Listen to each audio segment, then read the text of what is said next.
اے میرے محبوب رات کو تہجد ادا کیجئے، عسیٰ ان یبعثک ربک مقاما محمودا، ہو سکتا ہے اللہ آپ کو مقام محمود عطا فرمائے۔ تو جیسے نبی علیہ السلام کو تہجد سے مقام محمود ملنے کی بشارت ملی، امتی کو تہجد کی پابندی سے اللہ کا قرب ملنے کی بشارت ہے۔ ایک بات ذہن میں رکھیے کہ تہجد کے وقت میں فرشتے ان بندوں کی فہرست بناتے ہیں جو اللہ سے محبت کرنے والے ہیں۔ اب اگر ایک دن تہجد مس ہو گئی تو لسٹ میں سے نام نکل گیا، پھر دوسرے دن مس ہو گئی تو پھر نام نکل گیا۔ اگر 10 مرتبہ مہینے میں نام نکل جائے تو اس کا مطلب ہے کہ اللہ کے چاہنے والوں کی فہرست میں ان کا نام ہی شامل نہیں ہوگا۔ اس لیے عام لوگوں کے اوپر تہجد لازم نہیں ہے، لیکن جو سالک ہوں اور اللہ سے محبت چاہنے کے طالب ہوں ان کے لیے تہجد بہت ضروری ہے۔ اور تہجد پڑھنا کوئی مشکل کام بھی نہیں۔ کون کہتا ہے کہ آپ آدھی رات سے تہجد پڑھیں؟ عادت بنائیں کہ اذان ہونے سے آدھا گھنٹہ پہلے اٹھنا کی عادت بن جائے۔ فرض کرو اذان ہوتی ہے 4:45 پہ، تو آدھا گھنٹہ پہلے اٹھیں اور 15 منٹ میں وضو کر لیں۔ اور اگر کسی کو واش روم میں زیادہ وقت لگتا ہے تو وہ اتنا پہلے اٹھ لے، کیونکہ بعض لوگ نوجوان جو ہیں وہ بیت الخلاء میں زیادہ ٹائم لگاتے ہیں، بیت الخلاء میں جا کے ایسے بیٹھتے ہیں جیسے بیت الخلاء ہوتی ہے۔ تو 15 منٹ میں وضو کر کے جو آخری 15 منٹ ہیں بس اس میں 4 رکعت ہلکے پڑھ لیں، پہلی 2 رکعت قل یا ایھا الکافرون اور قل ھو اللہ احد کے ساتھ، اور دوسری 2 رکعت جتنا اللہ توفیق عطا فرمائے، سورہ یاسین شریف پڑھیں اور سورتیں پڑھیں جو یاد ہیں۔ بس یہی تہجد ہے۔ آج کے دور میں جو بندہ یہ عمل کر لے گا تہجد ہو جائے گی۔ پھر اس کے بعد فجر کا وقت ہو جائے گا تو فجر پڑھیں اور باقی معمولات فجر کے بعد کریں۔ اگر آپ کہتے ہیں جی نیند پوری نہیں ہوئی تو فجر کے بعد پھر سو جائیں۔ پہلے دور میں تہجد بین النومین ہوتی تھی اور آج کے دور میں فجر بین النومین ہوتی ہے، لیکن تہجد کی بہرحال پابندی ہونی چاہیے، حاضری لوگ نہیں چاہیے۔ ہمارے حضرت فرمایا کرتے تھے مزدور سارا دن مزدوری کرتا ہے، جب شام کو اجرت ملنے کا وقت ہوتا ہے تو اس وقت وہ حاضر ہوتا ہے، غیر حاضر نہیں ہوتا۔ اسی طرح سالک کو تہجد کے وقت روزینہ ملتا ہے اللہ کی طرف سے، تو وہ کیسے اس وقت سویا ہوا ہو سکتا ہے؟ جنید بغدادی رحمۃ اللہ فرمایا کرتے تھے کہ سب کا شکر کرامات اڑ گئے، آخری رات کے چند نفل کام آ گئے۔ تو یہ آخری رات کے چند نفل جو ہیں یہ انتہائی ضروری ہیں۔ اللہ تعالیٰ ہمیں باقاعدگی کے ساتھ تہجد پڑھنے کی توفیق عطا فرمائے۔ جو تہجد میں رکاوٹیں ہیں ان میں سب سے پہلی ہے بد نظری، اور دوسرا ہے ایسی چیزیں کھانا بازار کی کہ جن میں حلال حرام کی ملاوٹ ہو، تو اس سے پھر انسان تہجد سے محروم ہو جاتا ہے۔ حدیث مبارکہ میں ہے جب رات آتی ہے تو 3 طرح کے لوگ ہوتے ہیں، 3 طرح کی جماعتیں ہوتی ہیں۔ ایک وہ فرشتے، ایک وہ لوگ کہ اللہ تعالیٰ اپنے فرشتوں کو حکم فرماتے ہیں کہ دیکھو یہ میرے محبوب لوگوں کے اٹھنے کا وقت ہے، جاؤ اور ان کو پر مار کے جگا دو۔ تو فرشتے آ کے پر مار کے جگا دیتے ہیں، خود بخود آنکھ کھل جاتی ہے۔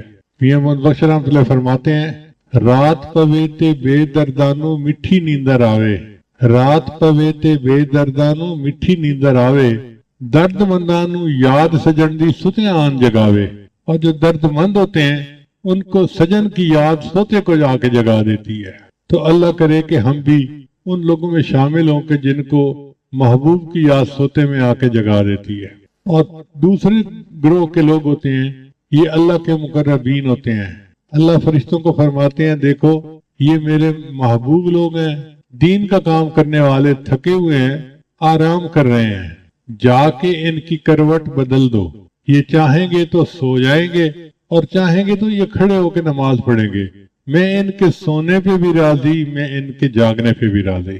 یہ ایسا ہی ہے کہ جیسے کوئی کاریگر آئے اور اس کا ہتھیار جو ہے وہ ٹھیک کرنے کی ضرورت پڑ جائے تو وہ اپنے مزدوری کے وقت میں اپنے ہتھیار کو ٹھیک کرتا ہے اور اس کی مزدوری کاٹی نہیں جاتی کہ اتنا وقت آپ نے کام نہیں کیا، بھئی وہ چیز اس میں شامل ہوتی ہے۔ اسی طرح جو لوگ دین کا کام کرنے والے ہیں تو وہ بھی ایسے ہی کریں کہ دین کا کام کریں اور اللہ تعالیٰ ان کے جاگنے پہ بھی راضی، ان کے سونے پہ بھی راضی۔ پھر تیسرا گروہ ہوتا ہے اللہ تعالیٰ اپنے فرشتوں کو حکم فرماتے ہیں کہ جاؤ یہ وہ میرے بندے ہیں جن کو میں پسند ہی نہیں کرتا، تم جا کے پہرا دو کہیں یہ نہ اٹھ جائیں، میں ان کی شکل ہی دیکھنا پسند نہیں کرتا۔ تو اس لیے اگر تہجد قضا ہوتی ہے تو آپ دل میں یہ سوچیں کہ اللہ تعالیٰ میری شکل دیکھنا ہی پسند نہیں کرتے، اور کوشش کریں کہ باقاعدگی کے ساتھ اہتمام کے ساتھ تہجد پڑھیں۔ وہ چند لمحے تو 24 گھنٹے کا نچوڑ ہوتا ہے۔ نماز کے حکم کے لیے اللہ نے اپنے محبوب صلی اللہ علیہ وسلم کو عرش پر بلایا اور وہاں پر نماز کا تحفہ عطا فرمایا۔ شروع میں 50 نمازیں فرض تھیں۔ نبی علیہ السلام جب واپس آنے لگے تو بہت خوش تھے کہ میرے پروردگار نے مجھے تحفہ دیا، میں اپنی امت کے پاس اللہ کا تحفہ لے کر جاؤں گا۔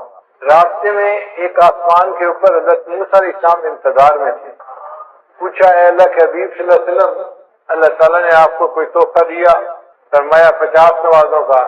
تو انہوں نے کہا، اے اللہ کے محبوب صلی اللہ علیہ وسلم، میری امت پر چند نمازیں فرض تھیں اور ان کے لیے وہ پڑھنی بھی مشکل ہو گئی تھی۔ 50 نمازیں تو بہت زیادہ ہیں، مشکل ہو گئی تھی۔ 50 نمازیں تو بہت زیادہ ہیں، آپ اللہ تعالیٰ سے عرض کریں کہ اللہ اس کو کم کر دیں۔ تو نبی علیہ السلام پھر اوپر عرش پر تشریف لے گئے۔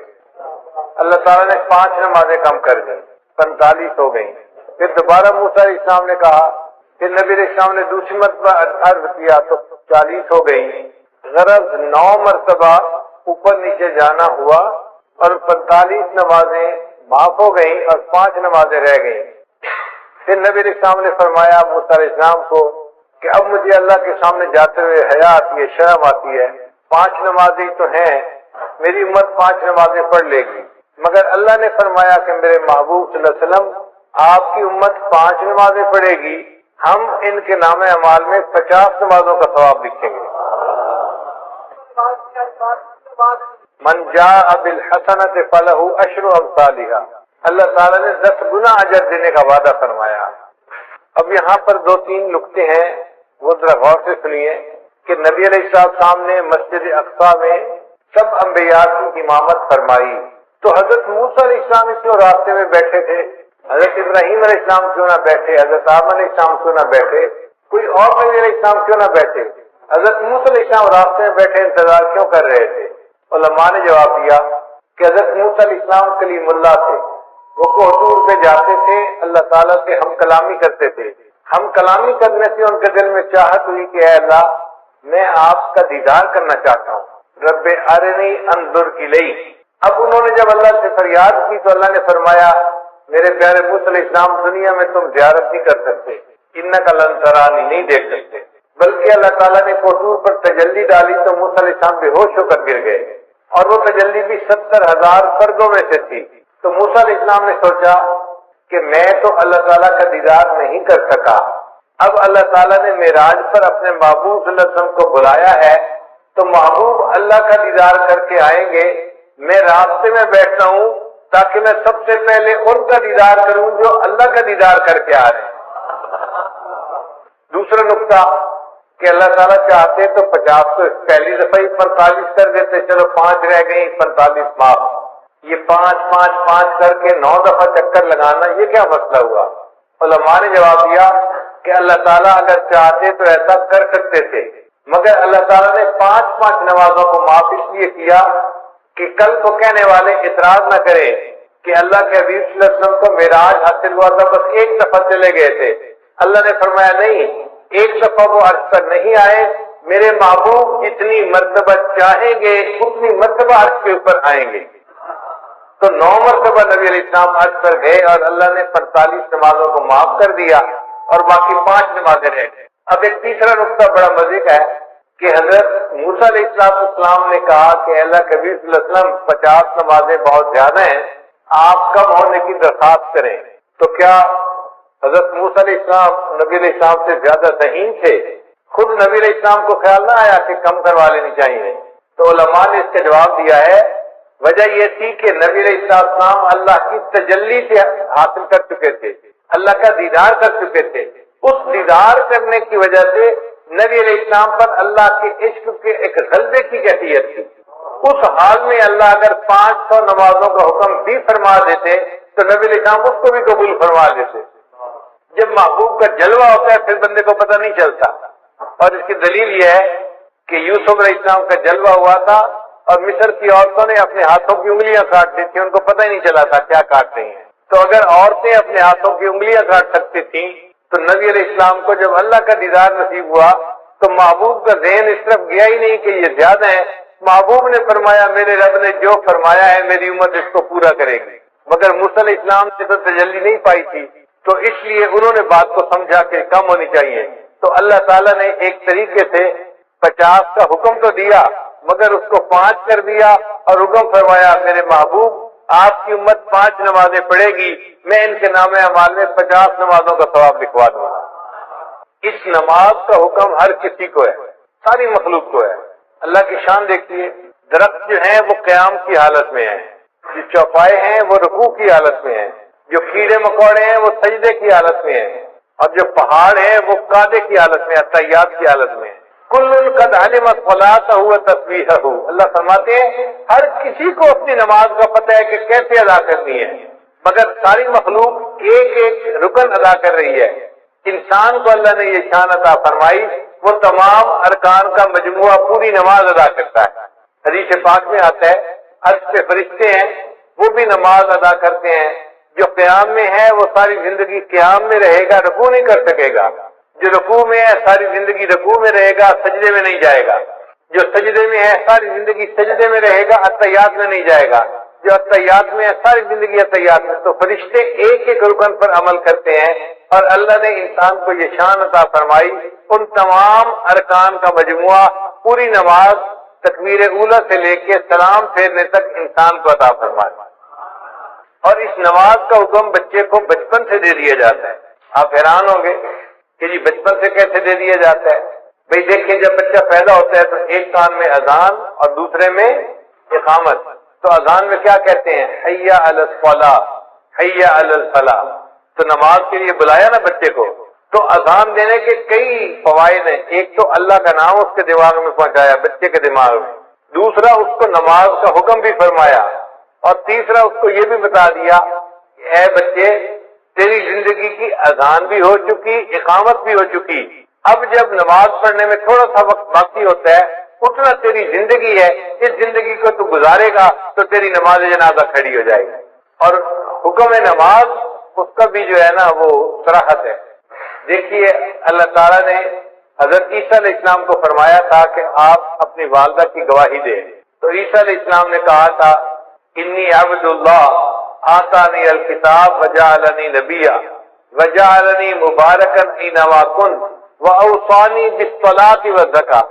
تو دیکھو بچہ ہے کہہ رہا ہے کہ اللہ نے مجھے حکم دیا نماز کا, تو بچپن میں ہی گویا نماز کا حکم مل جاتا ہے بچے کو. پڑھنی تو ہوتی ہے جب وہ بالغ ہوگا, فرض اس وقت ہوگی, حکم پہلے سے دے دیا جاتا ہے. اس کی اہمیت کی وجہ سے یہ نماز اتنی اہم ہے. یہ ایسے ہی ہے, بچہ چھوٹا ہوتا ہے ماں باپ بچپن میں کہہ دیتے ہیں بیٹا ہم نے تجھے حافظ بنانا ہے, ہم نے تجھے عالم بنانا ہے, تجھے انجینئر بنانا ہے, ڈاکٹر بنانا ہے, ہم نے تجھے پائلٹ بنانا ہے. اب وہ چھوٹا سا بچہ ہے لیکن پائلٹ بننے کے لیے اس کو اسی وقت سے کہنا شروع کر دیتے ہیں اہمیت کی وجہ سے. اسی طرح نماز کے لیے بچپن میں کہہ دیا گیا, اگرچہ نماز فرض تو ہونی تھی جب اس نے جوان ہونا تھا. صلاۃ عربی کا لفظ ہے اور اس کے جو حروف اصلی ہیں وہ 3 ہیں, صاد, لام اور الف, صلاۃ. اور جس لفظ کے یہ حروف ہوں اس کے 3 معنی ہوتے ہیں. ایک ہوتا ہے دعا کرنا, دوسرا ہوتا ہے تعظیم کرنا, اور تیسرا ہوتا ہے ٹیڑھے پن کو ٹھیک کرنا. تو نماز میں یہ تینوں صفات پائی جاتی ہیں. نماز میں تعظیم الہی بھی ہے. آپ دیکھیں تعظیم کے 4 طریقے ہوتے ہیں. کسی کو دیکھ کے ادب سے کھڑا ہو جائے, کسی کو دیکھ کے اس کے سامنے جھک جائے, کسی کو دیکھ کے اس کے پاؤں کے اوپر جو ہے وہ جا پڑے, یا کسی کو دیکھے تو اٹھ کے بیٹھ جائے. تو 4 طریقے تھے, اللہ نے نماز میں 4 طریقے مکمل کر دیے. تو نماز میں تعظیم بدرجہ اعظم موجود ہے. دوسرا ہوتا ہے کہ دعا کرنا, نماز میں دعا موجود ہے. ہم پڑھتے ہیں رب اجعلنی مقیم الصلاۃ ومن ذریتی, یہ دعا ہے جو ہم نماز میں مانگ رہے ہوتے ہیں. اور تیسرا معنی ہے ٹیڑھے پن کو ٹھیک کرنا. تو جیسے آگ کے ذریعے سے بانس اگر ٹیڑھا ہو تو اس کو سیدھا کر لیا جاتا ہے, اسی طرح نماز بھی اپنے نور کی گرمی سے انسان کے ٹیڑھے اخلاق کو ٹھیک کر دیتی ہے, انسان کو نیک بنا دیتی ہے. اب ایک نقطہ اور بھی ہے کہ 5 نمازیں اللہ نے کیوں بنائی؟ 7 بن جاتی, 3 بن جاتی, 10 بن جاتی, 5 کیوں؟ علماء نے اس کا خوبصورت جواب دیا. وہ فرماتے ہیں کہ اللہ تعالیٰ نے ہر انسان کو 5 حواس عطا فرمائے ہیں. 5 جن کو حواس خمسہ کہتے ہیں. چھوٹے بچے سکولوں میں پڑھتے بھی ہیں. وہ 5 حواس کون سے ہیں؟ دیکھنا، سننا، سونگنا، چھونا اور چکھنا. یہ 5 حواس ہیں جو اللہ نے ہر بندے کو عطا فرمائے ہیں. اور 5 حواس پر شکریہ ادا کرنے کے بدلے اللہ نے ان پر 5 نمازیں فرض فرما دی. جو 5 نمازیں پڑھتا ہے وہ گویا 5 حواس کا شکریہ ادا کر رہا ہوتا ہے. اللہ بعض علماء نے کہا کہ 5 نعمتیں بنیادی ہیں: کھانا، پینا، کپڑا، مکان، بیوی. اب یہ ہر بندے کو ان کی ضرورت ہوتی ہے. تو اللہ نے 5 نمازیں اس لیے فرض ادا فرمائی کہ میرے بندے 5 نمازیں پڑھنے سے تم 5 نعمتوں کا شکر ادا کرنے والے بن جاؤ. بعض علماء نے لکھا کہ 5 مصیبتیں ہیں جن میں سے ہر بندے نے گزرنا ہے. ایک ہے موت، دوسری ہے قبر، تیسرا ہے حشر، چوتھا ہے پل صراط اور 5واں ہے میزان. یہ 5 ایسی مصیبتیں ہیں کہ جن میں سے ہر بندے کو گزرنا ہی ہے، چاہے نیک ہو یا بد ہو. اللہ نے 5 نمازیں فرض فرمائی. جو میرا بندہ 5 نمازیں پڑھے گا میں ان کو ان 5 مصیبتوں میں سے آسانی کے ساتھ گزار دوں گا. اب سوال پیدا ہوتا ہے کہ اللہ تعالیٰ نے فجر کے وقت نماز کو فرض فرمائی. تو علماء نے جواب دیا کہ حضرت آدم علیہ السلام کو اللہ نے رات کے وقت اتارا تھا زمین پر. تو وہ بڑا اللہ کے سامنے روئے، دعائیں مانگی. جب صبح کی روشنی ہوئی تو انہوں نے شکرانے کی نماز پڑھی.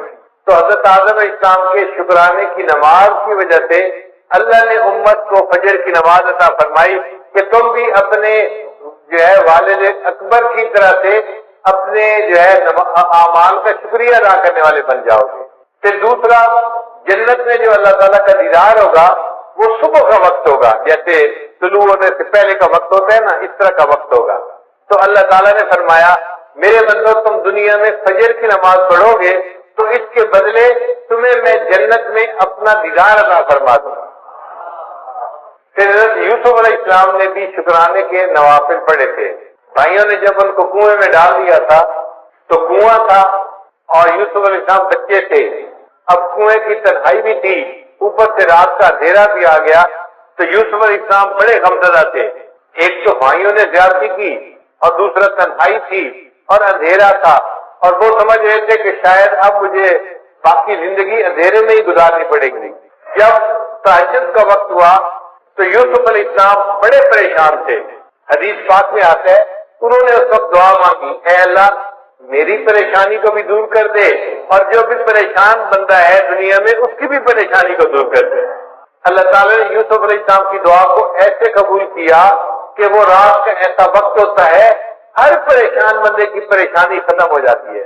آپ دیکھیں کوئی بندہ فوت ہو گیا، گھر کے سارے لوگ پریشان ہیں، سارا دن روئیں گے، رات بھر ہوتے رہیں گے.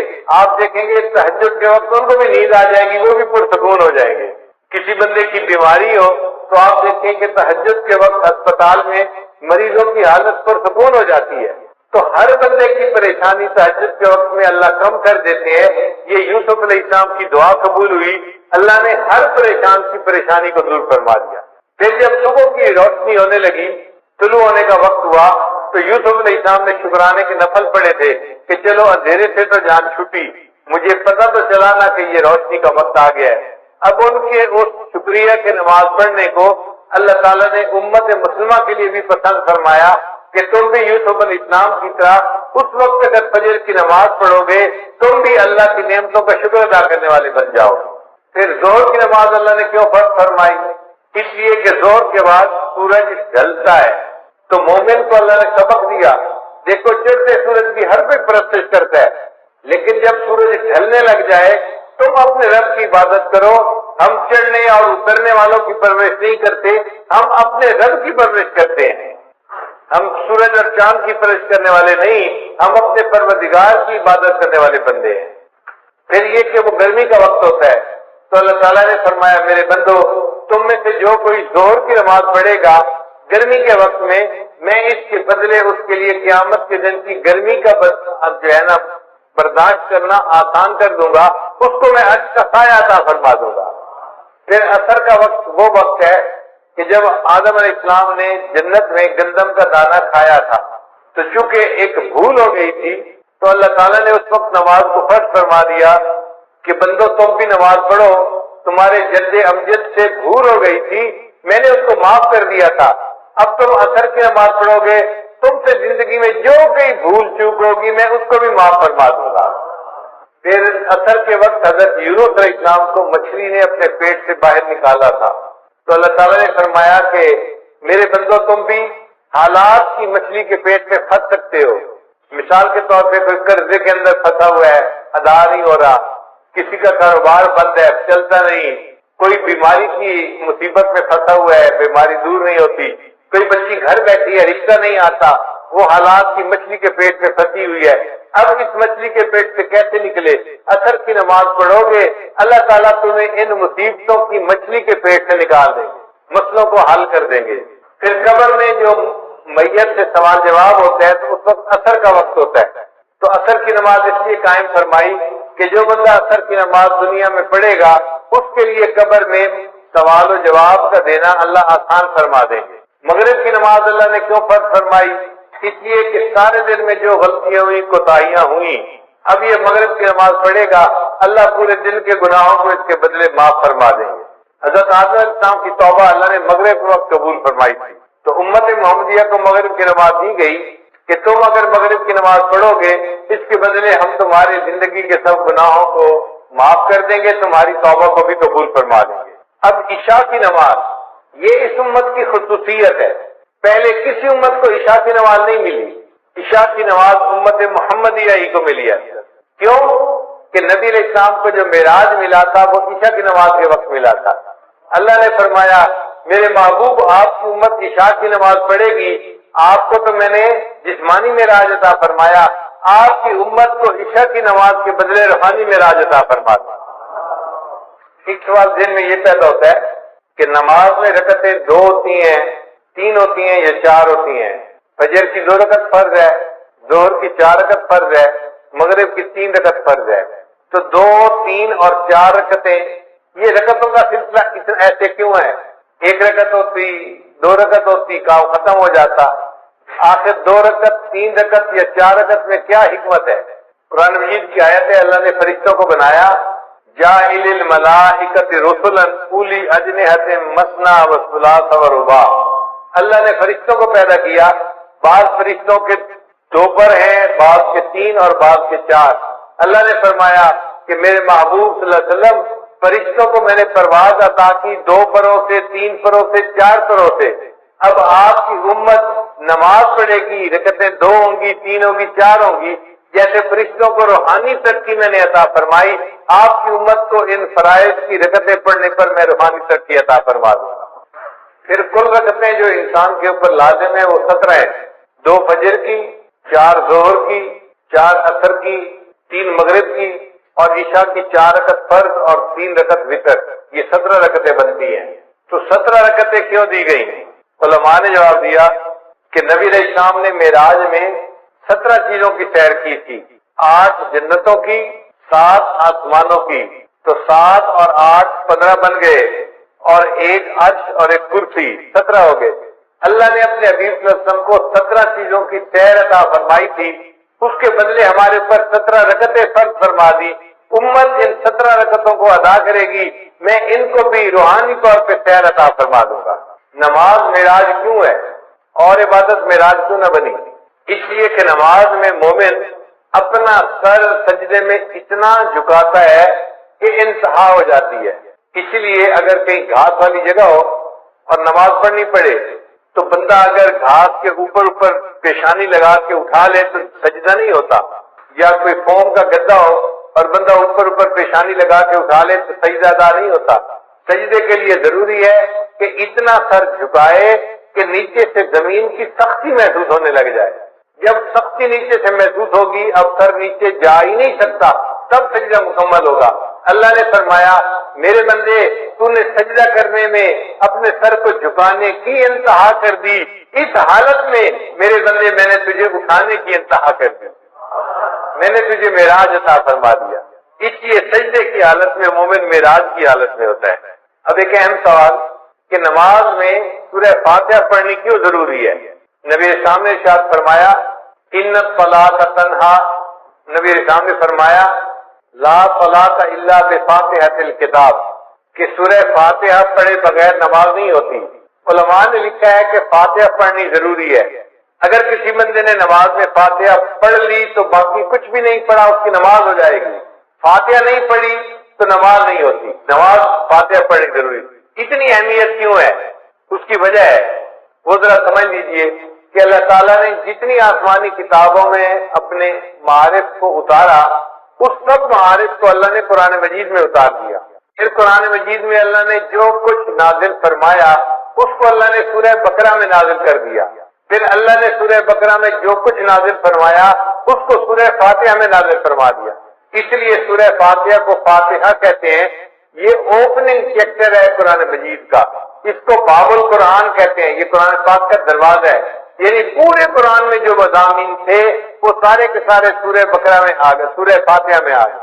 ذرا اس پر غور کر لیجئے کہ سورہ فاتحہ میں کیسے آ گئے۔ سورہ فاتحہ میں الحمدللہ یہ دو الفاظ ہیں جو اللہ کی تعریف کرتے ہیں۔ اب پورے قرآن مجید میں اللہ کی جتنی تعریفیں ہیں، جتنی اللہ کی عظمت بیان ہوئی، اللہ کی کبریائی بیان ہوئی، وہ الحمدللہ کے لفظ میں سمٹ کے آ گئی کہ تعریفیں سب کس کے لیے ہیں؟ اللہ کے لیے۔ اور سچی بات یہ ہے کہ تعریفیں سجتی اللہ ہی کو ہیں، حتیٰ کہ اگر کوئی بندہ دوسرے بندے کی تعریف کرے تو وہ بھی اللہ کی تعریف کر رہا ہے۔ خاوند بیوی کی تعریف کرے تو وہ بھی اللہ کی تعریف کرے۔ کیوں؟ بیوی کو کس نے بنایا؟ اللہ نے بنایا۔ بیوی خاوند کے اچھے اخلاق کی تعریف کرتی ہے تو وہ اللہ کی تعریف کر رہی ہے۔ خاوند کو اچھے اخلاق کس نے دیے؟ اللہ نے دیے۔ ماں باپ اولاد کی تعریف کریں تو اللہ کی تعریف۔ کیوں؟ اولاد کس نے دی؟ اللہ نے دی۔ ہم دنیا کی کسی چیز کی تعریف کریں وہ تعریف حقیقت میں اس کے پیدا کرنے والے کی تعریف ہے، تو تعریف کا مالک حقدار حقیقت میں فقط اللہ ہی ہے۔ الحمدللہ ان الفاظ میں بندہ اقرار کرتا ہے اے اللہ، تعریف اگر کسی کی ہو سکتی ہے تو وہ آپ ہی کی ذات ہے، آپ ہی کو تعریف سجتی ہے، تعریفوں کی انتہا ساری کی ساری آپ کے لیے ہے۔ اس لیے قیامت کے دن نبی اسلام کے ہاتھوں میں جو جھنڈا ہوگا اس کا نام ہوگا لواء الحمد، حمد کا جھنڈا۔ اور نبی اسلام کا نام اللہ نے رکھا احمد۔ احمد کا معنی وہ بندہ جس نے اللہ کی سب سے زیادہ دنیا میں تعریفیں کی ہوں، اور واقعی جتنی نبی اسلام نے اللہ کی تعریفیں کی ہیں دنیا میں کسی اور نے اللہ کی اتنی تعریفیں نہیں کی۔ اور اس امت کا نام قیامت کے دن ہوگا حمادون، اللہ کی سب سے زیادہ تعریفیں کرنے والے۔ اور نبی اسلام کو جنت میں جو گھر ملے گا، محل ملے گا، اس کا نام ہوگا بیت الحمد۔ تو اللہ تعالیٰ کے لیے سب حمد ہے، اس لیے فرشتے بھی کہیں گے وقیل الحمدللہ رب العالمین۔ تو سب تعریفیں کس کے لیے ہیں؟ تو الحمدللہ کے الفاظ نے اللہ تعالیٰ کی تمام تعریفوں کو اپنے اندر سمیٹ لیا۔ پھر آگے فرمایا رب العالمین، جو جہانوں کا رب ہے۔ رب کہتے ہیں آقا کو، مولا کو، پرورش دینے والے کو۔ جیسے ماں باپ بچے کی پرورش کرتے ہیں تو ماں باپ بیٹے کے رب ہوتے ہیں، مربی ہوتے ہیں۔ مالی پودے کی پرورش کرتا ہے، اس کو چھوٹے سے لے کے درخت تک جو ہے وہ لے جاتا ہے تو وہ اس کا مربی ہوتا ہے۔ اسی لیے یہ رب کی صفت پرورش دینے والے کی صفت ہے۔ اللہ تعالیٰ ساری کائنات کا رب ہے، وہ ساری کائنات کو پالتا ہے۔ پالنے کی صفت کس میں ہے؟ اللہ رب العزت کے اندر۔ اس لیے اللہ تعالیٰ نے انسان کو دنیا میں بھیجنے سے پہلے عالم ارواح میں پیدا فرمایا چھوٹے چھوٹے جسموں کے ساتھ، اور ان سے وعدہ لیا تھا الستو بربکم، کیا میں تمہارا رب نہیں ہوں؟ تو اس سوال کے جواب میں نبی علیہ السلام نے سب سے پہلے کہا تھا بلا، اے اللہ آپ ہی ہمارے پروردگار ہیں، رب ہیں۔ اور آپ کے جواب کو سن کر پھر ساری مخلوق نے اس جواب کو ریپیٹ کیا تھا اللہ آپ ہی ہمارے رب ہیں۔ اللہ نے فرمایا اچھا سب نے میرے ساتھ وعدہ تو کر لیا، مجھے رب سمجھتے ہو، میں تمہیں دنیا میں بھیجتا ہوں آزمانے کے لیے کہ دنیا میں جا کے تم کس کو رب مانتے ہو۔ چنانچہ آج لوگ سمجھتے ہیں ہم نوکری سے پل رہے ہیں، ہم فیکٹری سے پل رہے ہیں، ہم زراعت سے پل رہے ہیں، ہم کاروبار سے پل رہے ہیں۔ نہیں، ہم اللہ سے پل رہے ہیں، اللہ ہمیں پال رہا ہے، ہمیں کوئی اور چیز نہیں پال رہی۔ اسی لیے دعوت تبلیغ والے لوگ کہتے ہیں نا کہ بھائی ان اسباب کی نفی کرو. سچی بات ہے، جس طرح پہلے زمانے میں لات اور منات کی نفی کی جاتی تھی، اسی شد و مد کے ساتھ ان اسباب کی نفی کرنی چاہیے. اپنے دل کو سمجھانا چاہیے، میں زراعت سے نہیں پل رہا، میں اپنی تجارت سے نہیں پل رہا، میں اپنی نوکری سے نہیں پل رہا، میں فیکٹری سے نہیں پل رہا. مجھے کون پال رہا ہے؟ میرا اللہ مجھے پال رہا ہے. رب ہمارا کون ہے؟ اللہ ہے. اللہ پالنے والا ہے. تو نظر اللہ پہ رکھیں، اسباب پہ نظر نہ رکھیں. تو نے پتھر میں کیڑے کو پالا، خشک مٹی سے سبزہ نکالا. یہ تیرا ہے جہاں، یہ زمین آسماں ہے خدایا، کس نے تیری حقیقت کو پایا. ہمارے ایک دوست تھے ڈاکٹر صاحب، وہ کہتے ہیں کہ میں اپنے بچوں کو لے کے سوار سیر کے لیے گیا. ایک پتھر مجھے نظر آیا، ذرا پنک رنگ کا تھا. تو میری بیوی کہنے لگی ہمارے جو بیٹھک ہے نا اس میں پنک رنگ کی چیزیں ہیں اور یہ پتھر بالکل اسی رنگ کا ہے، اس پتھر کو اٹھا لو گھر میں جا کے رکھ دیں گے تو یہ ان سے میچ کر جائے گا. اور تو بیچاروں کو ہر وقت میچنگ کی پڑی ہوئی ہوتی ہے. چنانچہ وہ پتھر انہوں نے اٹھا لیا، وہ گول سا پتھر تھا. وہ کہتے ہیں کہ وہ پتھر 3 سال ہمارے گھر پڑا رہا ڈیکوریشن پیس کے طور پہ. جو آتا پتھر کو دیکھتا بڑا خوش ہوتا، کتنا خوبصورت پتھر ہے اور بالکل رنگ میچ کر رہا ہے. کہنے لگے کہ 3 سال کے بعد ایک دن میری بیوی گھر کی صفائی کر رہی تھی، صفائی کرتے ہوئے اس نے جو پتھر کو اٹھایا کہ میں اس کو ذرا صاف کر دوں کپڑے سے، ہاتھ سے پتھر گرا اور نیچے گر کر ٹوٹ گیا. جب پتھر ٹوٹا تو وہ اندر سے خالی تھا، ہالو تھا. کہنے لگی کہ اس نے دیکھا اندر ایک کیڑا تھا اور اسے چلنا شروع کر دیا. 3 سال وہ پتھر ہمارے گھر میں رہا اور اللہ نے اس بند پتھر کے اندر اس کیڑے کو پال کے دکھا دیا. تو جو پروردگار مخلوق کو رزق دیتا ہے، پالتا ہے، اس پروردگار ہی کے لیے تعریفیں ہیں. تو رب العالمین کے لیے لفظ سے گویا ہم نے اتنی بڑی بات کو تسلیم کر لیا کہ ہمارا رب کون ہے، اور وہ ایک بندے کا رب نہیں ہے یا انسانوں کا رب نہیں ہے، وہ جہانوں کا رب ہے. جو مخلوق ہے جہاں بھی ہے سب کا رب وہی ہے. اسی لیے قرآن مجید کو الحمدللہ رب العالمین سے شروع کیا اور آخر پہ جا کے ختم کہاں کیا؟ قل اعوذ برب الناس ملک الناس. تو رب کے لفظ پہ جا کے قرآن مجید کو ختم بھی کیا. اور انسان جب دنیا سے جائے گا قبر میں تو فرشتے آ کے جو پہلا سوال پوچھیں گے وہ سوال ہوگا من ربک، تیرا رب کون ہے؟ تو دنیا میں کیا ایمان بنا کے آیا، کیا سیکھ کے آیا، بتا تیرا رب کون ہے. جو اللہ پہ توکل کرتا ہوگا وہ کہے گا ربی اللہ، میرا رب اللہ ہے. اور جس نے دنیا میں محنت کی ہوگی وہ کہے گا ہے ہاتھ لا ادری، مجھے نہیں پتا میرا رب کون ہے. پھر اس کی پٹائی ہوگی. اس لیے یہ رب کے سبق کو ہم نے اچھی طرح یاد کرنا ہے تاکہ قبر میں بھی سوال کا جواب دینا آسان ہو جائے اور قیامت کے دن بھی انسان اپنے رب کے سامنے کھڑے ہوں گے. یوم یقوم الناس لرب العالمین، انسان اپنے رب کے سامنے کھڑے ہوں گے. تو رب العالمین کے لفظ نے اللہ کی ربوبیت کو کے مضمون کو اپنے اندر سمیٹ لیا.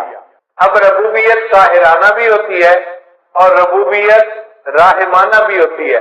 باپ بھی مربی ہوتا ہے مگر روب ہوتا ہے، جلال ہوتا ہے، تھپڑ بھی لگا دیتا ہے بچے کے، سختی کرتا ہے. اور ماں میں بھی جو ہے یہ ربوبیت ہوتی ہے، مربیانہ صفت ہوتی ہے مگر رحمت والی ہوتی ہے. ماں محبت سے بچے کی پرورش کرتی ہے. اب اللہ تعالیٰ اس کائنات کے رب ہیں تو ان کی ربوبیت کیسی ہے؟ فرمایا الرحمن الرحیم، رحمت والی ربوبیت ہے اللہ کی. وہ رحمت کی ربوبیت سے پوری کائنات کی پرورش فرما رہا ہے. اب رحمان اور رحیم 2 لفظ ہیں. رحمان کہتے ہیں اس ذات کو کہ جس کے پاس بے انتہا خزانے ہو، اور رحیم کہتے ہیں کہ اس کے خزانے استعمال بھی بے انتہا ہو رہے ہوں. 2 قسمیں ہوتی ہیں، بندے کے پاس پیسہ بھی بہت زیادہ ہو اور دل بھی بہت بڑا ہو کہ اپنے پیسے کو غریبوں پہ تقسیم بھی کر رہا ہو. کئی مرتبہ بندہ سخی تو بڑا ہوتا ہے، پیسے ایک دھیلا پیسے کا نہیں ہوتا، اس کی سخاوت کس کام کی؟ یا بندے کے پاس پیسہ تو بہت ہوتا ہے، خرچ کرنے کی صفت نہیں ہوتی تو پیسہ کس کام کا؟ مزہ تو تب ہے کہ پیسہ ہو بھی بہت زیادہ اور خرچ کرنے کی عادت بھی خوب ہوتی. اللہ تعالیٰ میں یہ دونوں صفتیں موجود ہے. اللہ کے پاس رحمتوں کے خزانے بھی بے انتہا ہیں اور اللہ کی رحمت خرچ بھی بے انتہا ہو رہی ہے، اپنے اور پرائے سب پہ خرچ ہو رہی ہے۔ رحمان کہتے ہیں اس کو جو دنیا میں اپنے اور پرائے سب پر رحمت فرماتا ہے۔ دیکھیں دنیا میں کافروں کو جو رزق ملتا ہے کون دیتا ہے؟ کافروں کو اولاد کون دیتا ہے؟ صحت کون دیتا ہے؟ رزق کھانے کو کون دیتا ہے؟ اللہ دیتا ہے۔ وہ کتنا رحیم ہے، رحمان ہے کہ جو ایمان والوں کو بھی رحمت نواز رہا ہے اور کافروں کو بھی رحمت سے نواز رہا ہے۔ تو اپنے اور پرائے سب کو وہ ایمان والوں کو بھی دیتا ہے، وہ وفاداروں کو بھی دیتا ہے، وہ دنیا میں غداروں کو بھی دیتا ہے۔ وہ بڑا کریم آتا ہے اور قیامت کے دن اللہ تعالیٰ ایمان والوں کے ساتھ خاص رحمت فرمائیں گے، وَكَانَ بِالْمُؤْمِنِينَ رَحِيمًا۔ پھر رحمان کہتے ہیں کہ جس کی رحمت دنیا میں خاص ہو، اور رحیم کہتے ہیں کہ جس کی رحمت آخرت میں خاص ہو۔ تو رحمان اور رحیم کے دو لفظ لانے سے عجیب مضامین کو سمیٹ لیا گیا۔ اب پورے قرآن مجید میں رحمت کے جتنے مضامین ہیں وہ رحمان اور رحیم کے لفظ کے اندر سمٹ کے آ گئے۔ پھر اس کے بعد فرمایا مالک یوم الدین، اللہ تعالیٰ قیامت کے دن کا مالک ہے۔ ایک ہوتا ہے قیامت کے دن کا منصف ہونا، قاضی ہونا۔ بھائی دیکھیں جو قاضی ہوتا ہے نا وہ قانون کا پابند ہوتا ہے، وہ ملزم کی فیور نہیں کر سکتا۔ وہ کہتا ہے جی مجھے تو قانون کے مطابق فیصلہ کرنا تھا، میں تو مجبور تھا، میں فیور نہیں کر سکتا۔ اللہ تعالیٰ قیامت کے دن کے صرف منصف نہیں مالک بھی ہیں، اور مالک تو اختیار ہوتا ہے، وہ جس کی چاہے فیور کرے اور جس کو چاہے معاف فرما دے۔ تو اللہ نے فرمایا میں قیامت کے دن کا مالک ہوں، میں جس کو چاہوں گا قیامت کے دن اس کو معاف فرما دوں گا، اس کی بخشش فرما دوں گا۔ تو مضمون جتنا قیامت کا پورے قرآن مجید میں آیا اس کو مالک یوم الدین کے الفاظ میں اپنے اندر سمیٹ لیا۔ پھر اس کے بعد فرمایا ایاک نعبد، اے اللہ ہم آپ ہی کی عبادت کرتے ہیں۔ عبادت کے لائق فقط اللہ ہی کی ذات ہے۔ عبادت کس کی کرنی چاہیے؟ اب مشرک کیا کرتے ہیں؟ وہ کہتے ہیں ہم اللہ کی بھی عبادت کرتے ہیں۔ بھئی یہ بھی کا نقطہ نہیں چاہیے، ہم اللہ ہی کی عبادت کرتے ہیں۔ اب کوئی بندہ کہے جی نقطے سے کیا بنتا ہے؟ بھئی نقطے سے بہت فرق پڑتا ہے۔ آپ بتاؤ اگر کوئی بیوی کسی خاوند کو کہے میں آپ کی بھی بیوی ہوں تو اس کو نقطہ قبول ہوگا؟ خاوند کہے گا نہیں، تم کہو میں آپ ہی کی بیوی ہوں۔ بھئی اگر خاوند یہ نقطہ برداشت نہیں کرتا تو رب تو اللہ تعالیٰ تو بڑی عظمت والا ہے، وہ بھی شرک کا نقطہ برداشت نہیں کرتا، وہ بھی کہتا ہے عبادت کرنی ہے تو کس کی کرنی ہے؟ فقط اللہ ہی کی کرنی ہے۔ ایاک نعبد، آپ ہی کی اللہ عبادت کرتے ہیں اور آپ ہی سے مدد مانگتے ہیں۔ ہمارے حاجت روا بھی آپ ہیں، مشکل کشا بھی آپ ہیں۔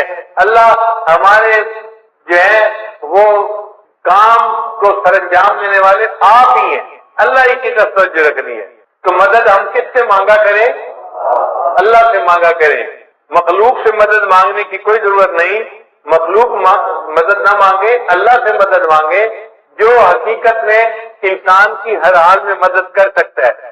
مخلوق تو کبھی مدد کے لیے آ جائے گی اور کبھی کہے گی بھائی میں چاہتا ہوں کہ میں آپ کو قرض دے دوں، میرے حالات ساتھ نہیں دے رہے، میرا کاروبار ساتھ نہیں دے رہا، میری مجبوری ہے، میرے گھر والے ساتھ نہیں دے رہے۔ تو مخلوق تو مجبور ہوتی ہے، دوسرے کی مدد نہیں کر سکتی۔ ایسے مجبوروں سے مدد کیا مانگنا؟ مدد اس سے مانگو جس کو کوئی مجبوری نہیں، وہ جب چاہے جہاں چاہے جس کی چاہے ہر حال میں مدد کر سکتا ہے۔ اس کے بعد فرمایا اہدنا الصراط المستقیم، اللہ ہمیں سیدھے راستے کی رہنمائی فرما دیجیے۔ چنانچہ سب سے اہم چیز جو انسان کو مانگنی چاہیے وہ ہدایت ہے۔ اللہ سے یہ دعا مانگے اے اللہ مجھے سیدھے راستے کی رہنمائی فرما دیجیے۔ چنانچہ قرآن مجید میں ہدایت کے جتنے مضامین تھے وہ اہدنا الصراط المستقیم کے اندر سمٹ کے آگے۔ اب اللہ نے آگے بتا دیا کہ سیدھا راستہ کون سا ہے، تو یہ نہیں کہا کہ صراط القرآن والحدیث، قرآن اور حدیث کے راستے پہ چلنا وہ سیدھا راستہ ہے۔ اللہ نے فرمایا نہیں، صراط الذین انعمت علیہم، ان لوگوں کا راستہ جن پر اللہ تیرا انعام ہوا، وہ بندے جس راستے کے اوپر چلے ہم ان کے پیچھے چلیں گے، ان کی اقتداء کریں گے، ان کی پیروی کریں گے۔ تو نیک بندوں کی پیروی کرنے کو سیدھا راستہ بتایا گیا۔ اس لیے ہم جو اپنے بڑوں کی اقتداء کرتے ہیں حقیقت میں ہم اللہ کے نیک بندوں کی پیروی کر رہے ہوتے ہیں۔ اللہ وہ نیک بندے کون سے ہیں؟ اللہ نے فرمایا 4 ہیں، ان کی عبادت، ان کی پیروی کرنا۔ کون سے؟ من النبیین والصدیقین والشہداء والصالحین، انبیاء، صدیقین، شہداء اور صالحین، ان 4 کی بات ماننا، ان کے راستے کے اوپر چلنا، تو سیدھے راستے پر چلنے والے بن جاؤ گے۔ تو 4 کی ماننا اور 4 کی مت ماننا۔ اللہ وہ 4 جن کی نہ مانے وہ کون سے ہیں؟ اللہ فرماتے ہیں غیر المغضوب علیہم ولا الضالین، وہ جن پر غضب ہوا اور جو راستے سے بھٹک گئے وہ 4 لوگ ہیں، ان کی نہ ماننا۔ اللہ 4 کی تفصیل کر دیجئے۔ اللہ فرماتے ہیں وہ ہیں یہود اور نصارہ اور مشرکین اور ملحدین، یہ 4 لوگ ہیں، ان کے راستے پہ بالکل نہیں جانا تم نے۔ تو 4 کی ماننی ہے، 4 کی نہیں ماننی۔ جن کی ماننی ہے وہ انعام یافتہ لوگ ہیں، انبیاء، صدیقین، شہداء اور صالحین، اور جن کی نہیں ماننی وہ ہیں یہود، نصارہ، مشرکین اور ملحدین۔ اللہ تعالیٰ ہمیں ان 4 مغضوب علیہم لوگوں کے راستے پر قدم اٹھانے سے محفوظ فرمائے، اور ہمیشہ اپنے انعام یافتہ بندوں کے راستے پہ چلنے کی اللہ ہمیں توفیق عطا فرمائے۔ اس لیے کیونکہ پورے قرآن مجید کے مضامین کا خلاصہ سورہ بقرہ میں آ گیا، اللہ تعالیٰ نے سورہ بقرہ کا نماز میں پڑھنا لازم کر دیا، فرمایا لا صلاۃ الا بفاتحۃ الکتاب۔ اس لیے سورہ فاتحہ کا پڑھنا ضروری ہے۔ ہم جب نماز پڑھیں تو سورہ فاتحہ کے ایک ایک لفظ کے مضمون پر غور کریں اور سوچیں کہ اللہ نے کیا حکم دیا اور ہمیں اس کے مطابق اپنی زندگی کو بنانے کی ضرورت ہے۔ اب ایک اور نقطہ، آخر اللہ تعالیٰ کو نماز اتنی پسند کیوں ہے کہ نبی علیہ السلام نے فرمایا مومن اور کافر کے درمیان فرق کرنے والی چیز نماز ہے، اور جو بندہ نماز پڑھے گا اللہ تعالیٰ اس کے سارے دن کے کاموں کا ذمہ دار بنے گا، اللہ اس کے کاموں میں اس کی مدد کرے گا، اور اس کی اللہ تعالیٰ ہر حال میں جو ہے وہ پشت پناہی فرمائیں گے۔ تو نماز آخر اتنی پسند کیوں ہے؟ اللہ کیوں خوش ہوتے ہیں؟ علماء نے اس کا جواب دیا کہ جب مومن نماز پڑھتا ہے تو اس سے شکل جو ہوتی ہے نا وہ احمد کے لفظ کی بنتی ہے، قیام میں ہماری حالت الف کی مانند ہوتی ہے، رکوع میں ہماری حالت ہا کی مانند ہوتی ہے، اور سجدے میں ہماری حالت میم کی مانند ہوتی ہے، اور اتحیات میں ہماری حالت دال کی مانند ہوتی ہے۔ اب سب ارکان کو جمع کرو تو کون سا لفظ بنا؟ احمد کا لفظ بنا، اور احمد اللہ کے محبوب کا نام ہے۔ اللہ فرماتے ہیں میرے بندے تو نماز میری پڑھ رہا ہے لیکن تیرا جسم میرے محبوب کے نام کی شکل بنا رہا ہے، تو مجھے میرے محبوب کی یاد دلا رہا ہے، اس حال میں مجھے تیرے اوپر بھی پیار آ رہا ہے، تجھ سے بھی مجھے محبت ہو گئی۔ پھر سجدہ جو ہے نا یہ نماز کے اندر سب سے اہم پوزیشن ہے کہ بندہ اپنی پیشانی اللہ کے سجدہ فنا کی مانند ہے اور سجدے سے اٹھنا بقا کی مانند ہے، اس لیے سجدے کی بڑی اہمیت ہے۔ اس کی مثال یوں سمجھیں کہ جیسے کوئی کسی کے قدموں پہ جا پڑے منت سماجت کرتے ہوئے، بندہ اپنے پروردگار کے قدموں پہ جا پڑتا ہے، اس کے سامنے سر کو زمین پہ رکھ دیتا ہے، اے اللہ مجھ سے جو غلطیاں کوتاہیاں ہوئی تو مجھے معاف کر دے، میں نے تیرے سامنے اپنے سر کو جھکا دیا۔ اور یہ دنیا میں سجدہ کرنے کی سعادت جس کو نصیب ہوگی آخرت میں بھی وہی سجدہ کر سکے گا۔ قرآن مجید میں ہے اللہ تعالیٰ قیامت کے دن بندے کو کھڑا فرمائیں گے اور پھر ان کے سامنے ساق کی تجلی فرمائیں گے، یوم یکشف عن ساق، اور جب تجلی فرمائیں گے تو جو نمازی ہوں گے وہ سارے سجدے میں جا پڑیں گے، اور جو نماز نہیں پڑھتے ہوں گے ان کی کمر جو ہوگی نا وہ بالکل سیدھی ہو جائے گی، سخت ہو جائے گی، اور وہ سجدہ کر ہی نہیں سکیں گے، وہ سجدے سے محروم ہو جائیں گے۔ ہم دنیا میں غیب کے سجدے کرتے پھر رہے ہیں، دنیا میں غیب کا سجدہ ہے، معبود سامنے تو نہیں ہے، مگر ایک وقت آنے والا ہے کہ ہمیں ایسا بھی سجدہ اللہ عطا فرمائیں گے کہ جب اللہ کا دیدار ہو رہا ہوگا، اس کی ساتھ کا دیدار ہوگا، اور اس وقت ہم شہود کا سجدہ کریں گے۔ وہ خوش نصیب لوگ ہوں گے جو شہود کا سجدہ کریں گے اور اللہ سے اس کی نعمتوں کو پانے والے بن جائیں گے۔ اس لیے قرآن مجید میں ہے کہ جو لوگ جہنم میں جائیں گے ان سے فرشتے پوچھیں گے اور تمہیں جہنم سے بچانے والا کوئی نہیں تھا، تم کیا کرتے تھے جو جہنم میں آ گئے؟ تو وہ کہیں گے لم نکو من المصلین، ہم نمازی نہیں تھے، ہم بے نمازی تھے، اس لیے ہمیں جہنم میں بھیجا گیا۔ تو جہنم میں جانے کی جو بڑی وجہ ہوگی وہ بے نمازی ہونا ہے، اس لیے ہمیں نماز کی پابندی کرنی چاہیے اور نماز کو بہت اہتمام کے ساتھ پڑھنا چاہیے۔ عورتیں نماز میں سستی کرتی ہیں، گھر کے کاموں کی وجہ سے نمازیں قضا کر بیٹھتی ہیں، یہ بہت بڑی کوتاہی ہے، اس سے بچنے کی ضرورت ہے۔ اور ایک نقطہ یاد کر لیجئے کہ اگر نماز پڑھنا اور یا کوئی کام کرنا دو آپشن سامنے آئے تو ہمیشہ نماز پہلے پڑھیں، کام کو پیچھے چھوڑیں۔ لوگوں کی عادت ہوتی ہے اور جی یہ کام کر لیتے ہیں پھر نماز پڑھ لیں گے، نہ یہ بڑی غلطی ہے۔ پہلے نماز پڑھیں پھر کام کریں۔ عورتیں یہی تو کہتی ہیں میں مہمانوں کو چائے دے دوں پھر نماز پڑھ لیتی ہوں، اور مہمانوں کو چائے دیتے دیتے نماز قضا ہو جاتی ہے۔ میں یہ کام کر لوں پھر نماز پڑھ لوں گی، اور اس کام کے کرتے کرتے نماز قضا ہو جاتی ہے۔ تو عورتیں یہ بات توجہ سے سنیں، جب نماز اور کسی کام کے درمیان چوائس آئے تو کس کو چوز کرنا چاہیے؟ نماز کو چوز کرنا چاہیے، نماز کو مقدم کرنا چاہیے۔ ہم نماز کو چوز کریں گے، اللہ